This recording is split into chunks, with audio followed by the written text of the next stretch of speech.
Since the forthcoming presidential election is a mockery once again and an insult to the people, may it not be fairly game if the lone presidential oppositionist to Marcos be Pascual Racoyal? And in a more serious vein, since you are not going to run for the May presidential election, who is your personal choice to run against Marcos? I think I will join those who propose Mr. Racoyal.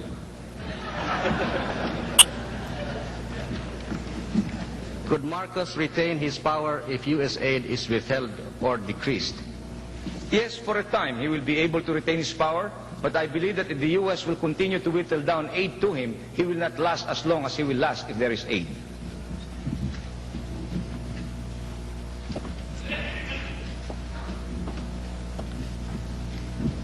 Marcos is said to be able to get access with the maps to the gold treasure the Japanese hid in the Philippines.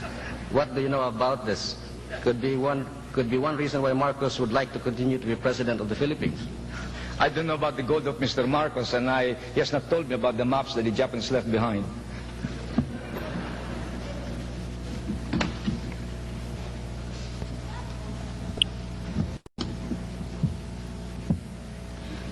We don't want you to go back yet.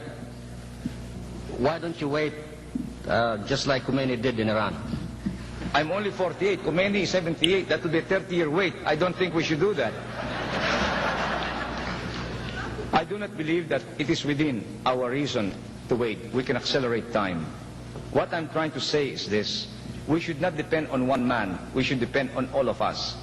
All of us are expendable in the cause for freedom. And therefore I say, stand up now and be a leader. And when all of us are leaders, we will expedite the cause of freedom. What is the true story of Governor Lingad's murder? I do not yet know the full facts of the murder of Governor Lingad. I was talking to the daughter of Governor Lingad last night, and I received certain information about the surroundings or about the antecedents or the facts surrounding the case. We are still looking into it. Our people in the Philippines are still trying to pinpoint the perpetrators of the dastardly crime. Suffice it to say that Governor Lingad died in the highest line of duty. And it's unfortunate that when he died, for 2 hours nobody would even touch his body.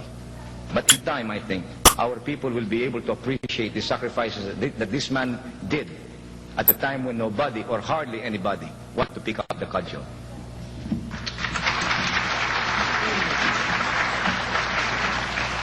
Since you came over to the United States, have you yourself appealed or sought U.S. government's assistance in restoring democracy in the Philippines? No, sir. I have never appealed to any American official or to any American to help us in our freedom. I believe that if we Filipinos cannot fight for our freedom, we do not deserve it.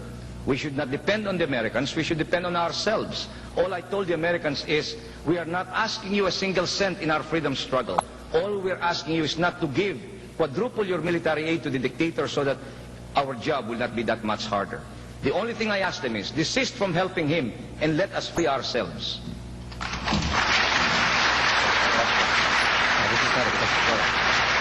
From the audience, we would like to see Mrs. Aquino take a bow, the woman who is luckier than Imelda Marcos.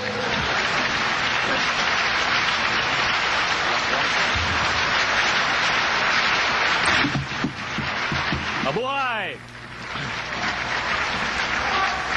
Ladies and gentlemen, Mr. Aquino, Senator Aquino has another appointment, and so he will have to be leaving. But in the meantime, again, it's very important that if you could please fill in the envelopes, and there will be ushers who will be raising their hands so that you could identify them. And thank you for your generosity. Thank you very much.